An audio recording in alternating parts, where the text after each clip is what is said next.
Good morning student. बेटा हम श्वसन पढ़ रहे थे और श्वसन के जो ऑक्सीकरण के हमने 3 पद जो है वो पढ़ लिए थे, जिसमें पहला ग्लाइकोलाइसिस था, दूसरा चरण ऑक्सीकारी विकार्बोक्सिलीकरण था और तीसरा जो चरण था वो था क्रेब्स चक्र। उसके बाद चौथा चरण पढ़ते हैं श्वसन श्रृंखला या ऑक्सीकारी फास्फोरिलीकरण या इलेक्ट्रॉन परिवहन तंत्र ETS। ये चौथा जो चरण है वो श्वसन श्रृंखला, ऑक्सीकारी फास्फोरिलीकरण और इलेक्ट्रॉन परिवहन तंत्र। देख बेटा, ग्लाइकोलाइसिस की जो क्रिया थी, उसके अलावा दूसरी जो क्रिया थी वो थी ऑक्सीकारी विकार्बोक्सिलीकरण और तीसरी क्रिया जो थी वो था क्रेब्स चक्र।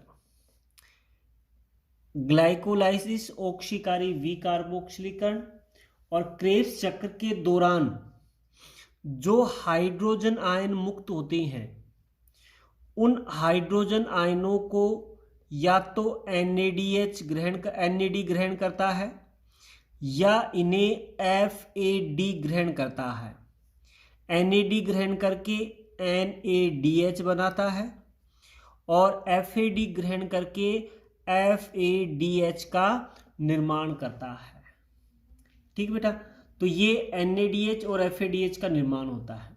अब इन NADH और FADH से जो हाइड्रोजन आयन है और इलेक्ट्रॉन है, ये आंतरिक झिल्ली पर उपस्थित जो NADH से और FADH से दो हाइड्रोजन आयन और इलेक्ट्रॉन जो उत्सर्जित होते हैं, इन्हें माइटोकॉन्ड्रिया की आंतरिक झिल्ली पर उपस्थित एंजाइम जटिल ग्रहण करते हैं। इन्हें कौन ग्रहण करता है? माइटोकॉन्ड्रिया की आंतरिक झिल्ली पर उपस्थित जो एंजाइम जटिल है, एंजाइम कॉम्प्लेक्स जो है वो इन्हें ग्रहण करता है। और माइटोकॉन्ड्रिया की जो आंतरिक झिल्ली होती है, उस आंतरिक झिल्ली पर 5 प्रकार के एंजाइम समूह, एंजाइम जटिल या समूह जो है ये पाए जाते हैं। 5 प्रकार के एंजाइम जटिल और 2 प्रकार के सह एंजाइम, जिसमें को एंजाइम Q और साइटोक्रोम C इनके द्वारा ग्रहण किए जाते हैं। 5 प्रकार के एंजाइम जटिल है, साथ में को एंजाइम Q और साइटोक्रोम C, ये भी माइटोकॉन्ड्रिया की आंतरिक झिल्ली पर उपस्थित होते हैं। तो जो NADH और FADH से इलेक्ट्रॉन और हाइड्रोजन आयन जो है उनको ग्रहण करेगा आंतरिक झिल्ली पर उपस्थित एंजाइम जटिल, और ये 5 प्रकार के एंजाइम जटिल हैं। साथ में को एंजाइम Q और साइटोक्रोम C भी उपस्थित होता है। अब वो 5 प्रकार के एंजाइम जटिल कौन से हैं, जिसमें पहला जो हम लेते हैं कॉम्प्लेक्स फर्स्ट, और कॉम्प्लेक्स फर्स्ट को एंजाइम Q रिडक्टेज भी कहा जाता है। को एंजाइम Q रिडक्टेज भी कहा जाता है कॉम्प्लेक्स फर्स्ट। और कॉम्प्लेक्स फर्स्ट जो है ये प्रोटीन प्रकृति का होता है। इसकी प्रकृति प्रोटीन प्रकृति की होती है, जिसमें फ्लेविन प्रोटीन पाई जाती है।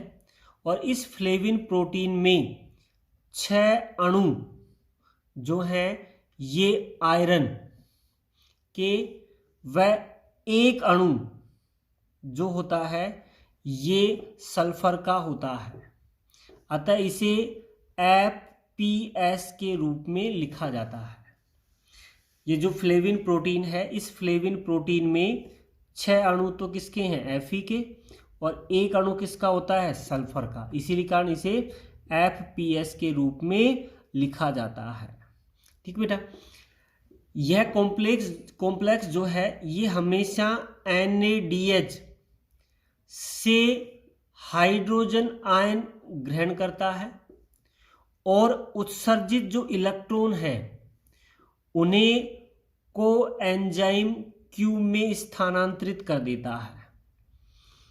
कॉम्प्लेक्स फर्स्ट जो है ये हमेशा NaDH से हाइड्रोजन आयन ग्रहण करेगा और उत्सर्जित इलेक्ट्रॉनों को किस में स्थानांतरित कर देगा, कोएंजाइम क्यू में स्थानांतरित कर देता है। ठीक बेटा। दूसरा जो चरण है, दूसरा कॉम्प्लेक्स है वो है कॉम्प्लेक्स सेकंड।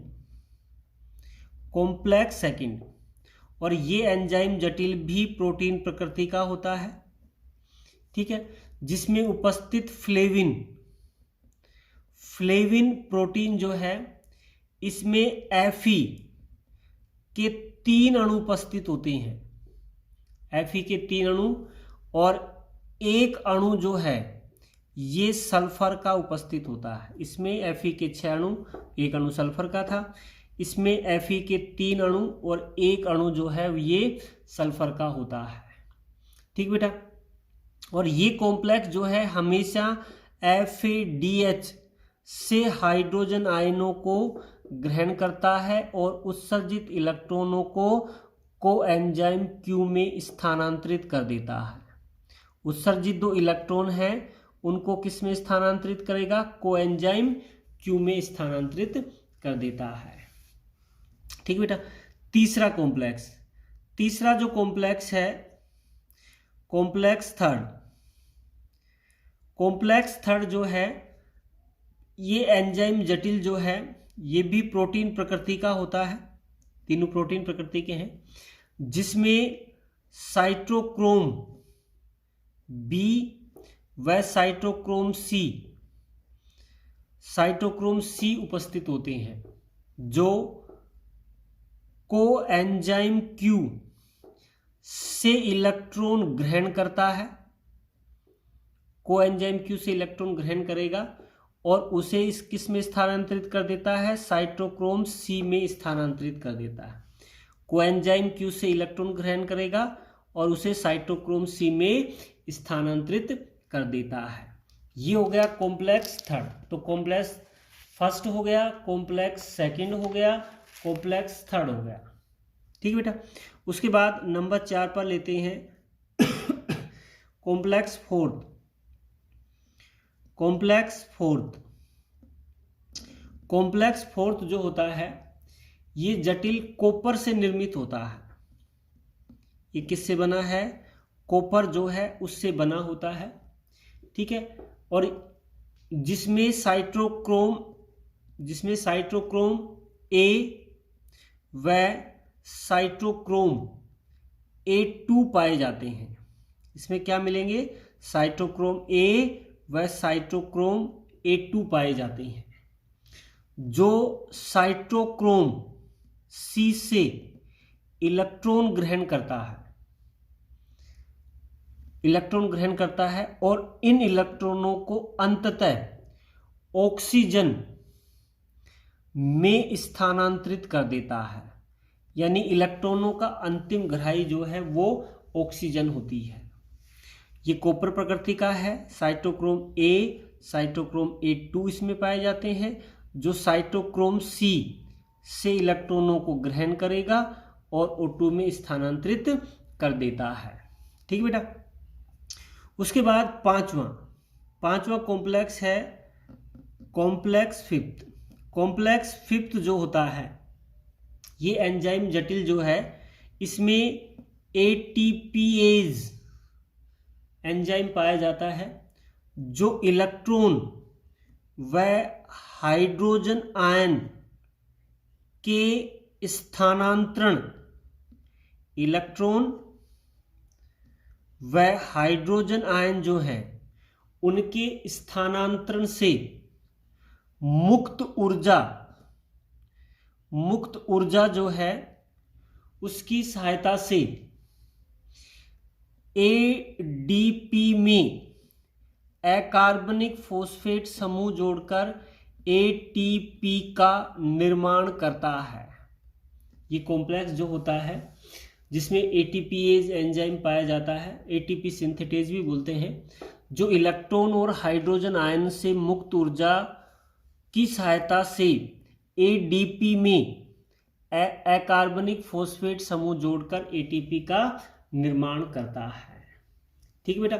उसके बाद देखिए, इलेक्ट्रॉन के एक युग्म यानी एक जोड़े के स्थानांतरण से 12.2 किलो कैलोरी ऊर्जा मुक्त होती है। जब एक इलेक्ट्रॉन युग्म का स्थानांतरण होता है तो 12.2 किलो कैलोरी ऊर्जा उपयोग होता है, ऊर्जा जो है वो मुक्त होती है, जिसमें अधिकांश ऊर्जा का उपयोग एटीपी के निर्माण में किया जाता है। भाई जो ऊर्जा मुक्त हुई है उसमें अधिकांश ऊर्जा का उपयोग एटीपी के निर्माण में किया जाता है। शेष जो ऊर्जा होती है, ये शेष ऊर्जा ऊष्मा के रूप में उत्सर्जित हो जाती है। अधिकांश का उपयोग तो एटीपी के निर्माण में कर लिया जाता है और शेष ऊर्जा जो है इसका ऊष्मा के रूप में ये हासिल हो जाती है। ठीक बेटा। इलेक्ट्रॉन और हाइड्रोजन आयन, इलेक्ट्रॉन और हाइड्रोजन आयन जो है इनके अंतिम इलेक्ट्रॉन ग्राही जो है वो होता है O2। अंतिम इलेक्ट्रॉन ग्राही जो है O2 है, लेकिन इन इलेक्ट्रॉनों और हाइड्रोजन आयन ये सीधे ही O2 में नहीं जाते हैं, बल्कि अनेक इलेक्ट्रॉन ग्राही द्वारा स्थानांतरित होते हुए O2 में जाते हैं। ये सीधे O2 में ना जाकर अनेक इलेक्ट्रॉन जो ग्राही हैं उनसे स्थानांतरित होते हुए ये O2 में स्थानांतरित होते हैं। इस क्रिया में एक वाहक से दूसरे वाहक में इलेक्ट्रॉनों का स्थानांतरण होता है। एक वाहक से दूसरे वाहक में इलेक्ट्रॉनों का स्थानांतरण होता है और इसी कारण इसे ETS इलेक्ट्रॉन ट्रांसपोर्ट सिस्टम कहा जाता है। भाई इलेक्ट्रॉन और हाइड्रोजन आयनों का अंतिम जो ग्राही है वो क्या होती है? ऑक्सीजन होती है, लेकिन ऑक्सीजन में इनका स्थानांतरण सीधा न होकर अनेक ग्राहियों के द्वारा होता है। इलेक्ट्रॉनों का स्थानांतरण हो रहा है, इसी कारण इसे इलेक्ट्रॉन परिवहन तंत्र ETS कहा जाता है। अब देखिए बेटा, ETS जो है उसका एक बार डायग्राम देखिए, उसमें किस तरह होता है ये चीजें। देखिए बेटा, ये माइटोकॉन्ड्रिया के बारे में बताया गया। ये माइटोकॉन्ड्रिया की बाह्य झिल्ली है, ये आंतरिक झिल्ली है, और इन दोनों के बीच में जो अवकाश है वो जो है PMS पेरी माइटोकॉन्ड्रियल स्पेस जो है वो कहलाता है। और ये आंतरिक झिल्ली के अंदर क्या भरा हुआ है? मैट्रिक्स है। और आंतरिक झिल्ली में ये 5 कॉम्प्लेक्स हैं, फर्स्ट, सेकंड, थर्ड, फोर्थ और फिफ्थ। ठीक है। उसमें ग्लाइकोलाइसिस की क्रिया के दौरान, ऑक्सीकारी वी कार्बोक्सिलिक के कण के दौरान और क्रेब्स चक्रण के दौरान जो NADH और FADH हैं वो मैट्रिक्स में प्रवेश करते हैं। किस में आएंगे? सबसे पहले मैट्रिक्स में। कॉम्प्लेक्स फर्स्ट हमेशा क्या करेगा? NADH से इलेक्ट्रॉन ग्रहण करेगा, नहीं हाइड्रोजन आयन ग्रहण करेगा और हाइड्रोजन आयन PMS में चले जाते हैं और उत्सर्जित इलेक्ट्रॉन कोएंजाइम Q में स्थानांतरित होते हैं। कॉम्प्लेक्स सेकंड FADH से इलेक्ट्रॉन ग्रहण करेगा और उत्सर्जित इलेक्ट्रॉनों को कोएंजाइम Q में स्थानांतरित कर देता है। कोएंजाइम Q से ये कॉम्प्लेक्स थर्ड में, थर्ड से ये साइटोक्रोम C में, साइटोक्रोम C से ये कॉम्प्लेक्स फोर्थ से, और फोर्थ से होते इन्हें अंत में कौन ग्रहण करेगा? ऑक्सीजन ग्रहण कर लेती है। ठीक है, ये है ETS की क्रिया। ठीक है, इलेक्ट्रॉन परिवहन तंत्र। ठीक बेटा, यहां तक हो गया। उसके बाद अगला जो एक टॉपिक है इसको पूरी तरह से परिभाषित किया है वो है मिचल की। अगला टॉपिक अपना मिचल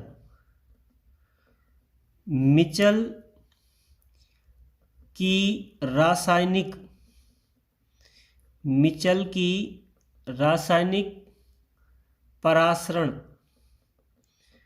परासरण संकल्पना। मिचल की रासायनिक परासरण संकल्पना। मिचल की रासायनिक परासरण संकल्पना। ठीक बेटा। देखिए ब्रिटिश वैज्ञानिक थे मिचेल जो है उन्होंने एक परिकल्पना दी थी जिसे मिचेल की रासायनिक परासरणीय संकल्पना कहा जाता है। मिचेल के अनुसार हाइड्रोजन आयन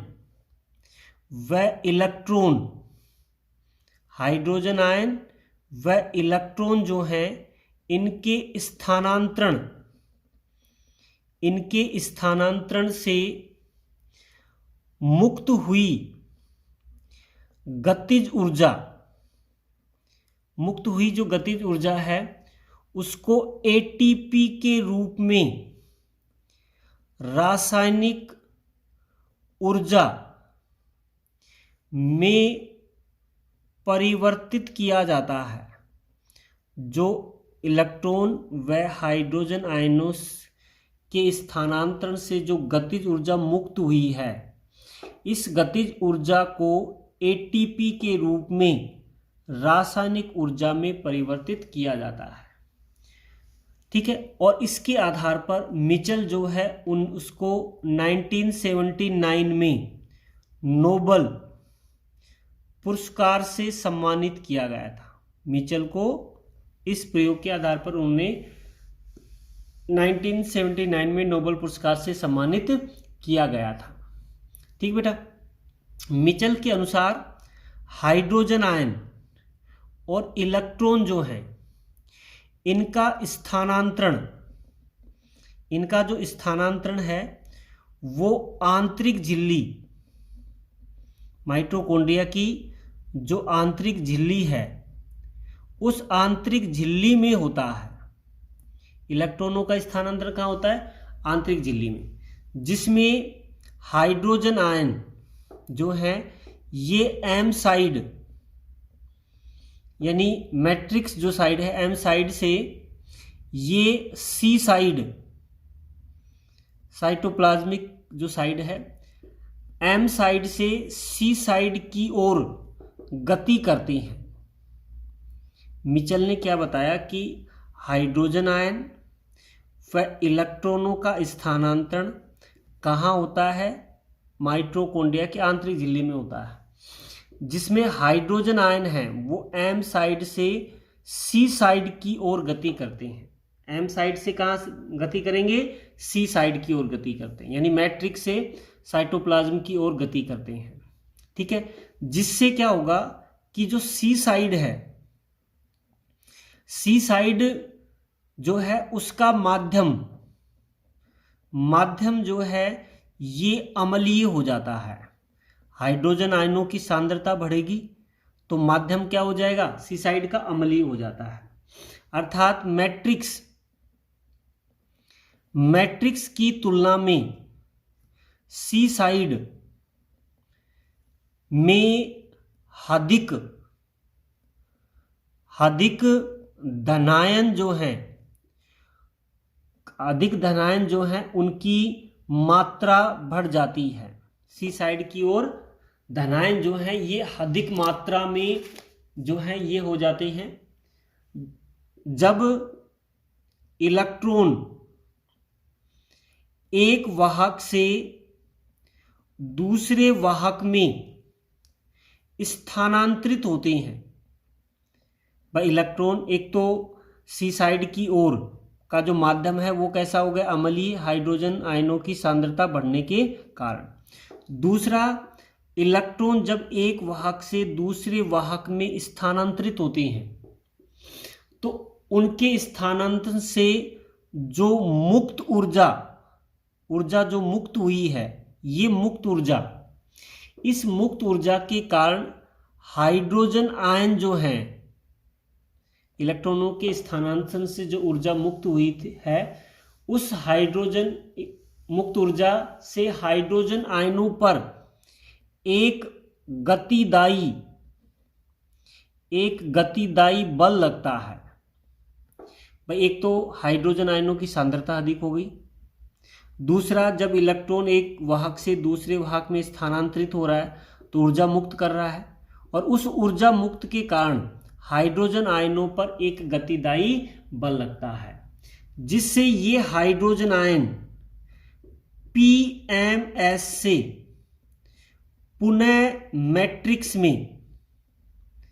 मैट्रिक्स में प्रवेश करते हैं। पुनः किस में प्रवेश करेंगे? मैट्रिक्स में प्रवेश करते हैं। और ये प्रवेश जो है ये F1 कण जो होते हैं में उपस्थित, F1 कण जो है उसमें उपस्थित प्रोटॉन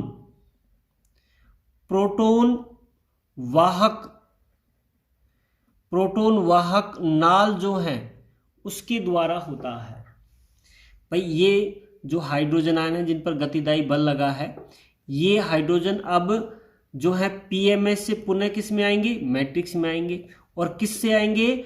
F1 कण में उपस्थित प्रोटॉन वाहक नाल जो है उसके द्वारा ये मैट्रिक्स में प्रवेश करते हैं।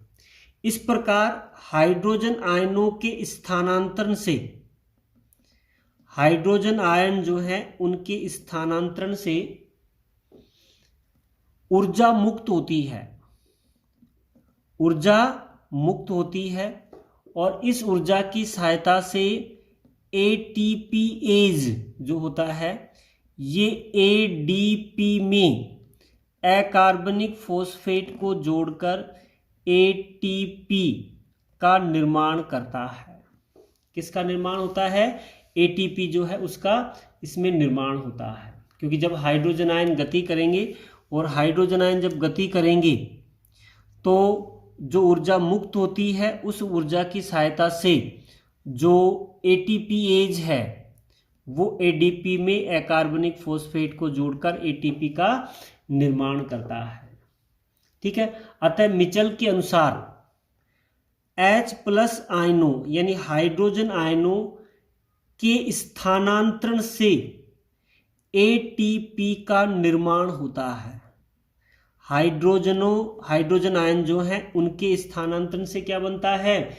एटीपी जो है उसका निर्माण होता है। ये किसने बताया था? मिचल ने बताया था। और इसकी जो संकल्पना है वो मिचल की रासायनिक परासरण संकल्पना कहलाती है। ठीक बेटा, ये हो गई मिचल की रासायनिक परासरण संकल्पना। ठीक बेटा, उसके बाद ग्लूकोज का जब एक अणु विखंडित हुआ है, अगला एक टॉपिक लेते हैं इसमें। अगले टॉपिक में क्या है कि ग्लूकोज का एक अणु जब विखंडित होता है तो उसके ऑक्सीकरण से कितने एटीपी जो है उनका निर्माण होता है। ये हमें देखना है कि ग्लूकोज का एक अणु जब विखंडित होगा तो वो कितने एटीपी बनाएगा और कहाँ कहाँ और कैसे कैसे बनते हैं। जिसमें हम सबसे पहले लेते हैं ग्लाइकोलाइसिस।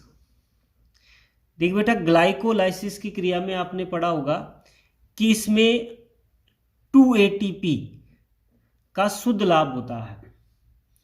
ठीक है। साथ में इसमें 2 NADH भी बनते हैं ग्लाइकोलाइसिस में, जो ETS में क्या बनाएंगे? 6 ATP का निर्माण करते हैं। ये किस में बनते हैं? ETS में। 2 ATP तो ग्लाइकोलाइसिस में सीधे ही बनते हैं, लेकिन 2 NADH भी ग्लाइकोलाइसिस में बनते हैं जो ETS में 6 ATP का निर्माण करते हैं। ठीक बेटा। दूसरा जो चरण था इसका ये था ऑक्सीकारी विकार्बोक्सिलीकरण। और ऑक्सीकारी विकार्बोक्सिलीकरण में भी 2 NADH जो है ये निर्मित हुए थे और जो 6 ATP बनाएंगे किसमें? ETS में।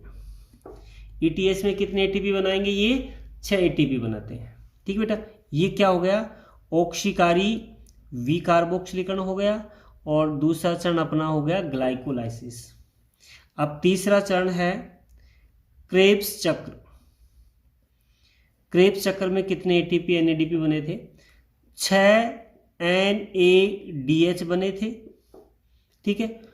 2 FADH इसमें बने और 2 ATP भी बने थे इसमें, 2 ATP ये भी इसमें बने थे। 6 NADH कितने बनाएगा, 18 ATP जो है ये बनाता है, वो किस में, ETS में। भाई आपने पढ़ा होगा एक NADH जो है वो किसके समतुल्य होता है, 3 ATP के। तो 6 NADH है तो 18 ATP बन गए। 2 FADH जो है ये 4 ATP बनाते हैं, किसमें, ETS में बनाते हैं। और एक FADH जो होता है ये 2 ATP के बराबर होता है। तो 2 FADH 4 ATP बनाएंगे, 6 NADH 18 ATP बनाएंगे, 2 NADH 6 ATP जो है उसका निर्माण करते हैं। अतः जो ग्लूकोज का एक अणु का जब ऑक्सीकरण होता है तो उससे 38, ध्यान देना बेटा एक बार, इसमें जब एक अणु का जब पूर्ण ऑक्सीकरण होगा तो 38 ATP जो है उनका निर्माण होता है। भाई 2 ATP तो यहाँ बन गए, 6 यहाँ पर 8 ATP, 8 और 6 जो है 14 ATP, 14 और 18 जो है वो कितने हो गए, 14 और 18 जो है ये 32 ATP, 32 और 4 36 और 2 ATP 38 ATP कुल बनते हैं जब ग्लूकोज के एक अणु का ऑक्सीकरण होता है। तो शुद्ध लाभ कितना होता है, 38 ATP का शुद्ध लाभ होता है। ठीक बेटा, तो ये हो गया। आज हमने एक तो इलेक्ट्रॉन परिवहन तंत्र पढ़ा और दूसरा मिचेल जो है उसकी रासायनिक परासरणी संकल्पना जो है ये पढ़ी। और हमने पूरा ग्लूकोज के एक ऑक्सीकरण के एक अणु जो है उसका ऑक्सीकरण हुआ तो उसका संपूर्ण जो चार्ट हमने बनाया है जिसमें 38 ATP जो है उसका शुद्ध लाभ होता है।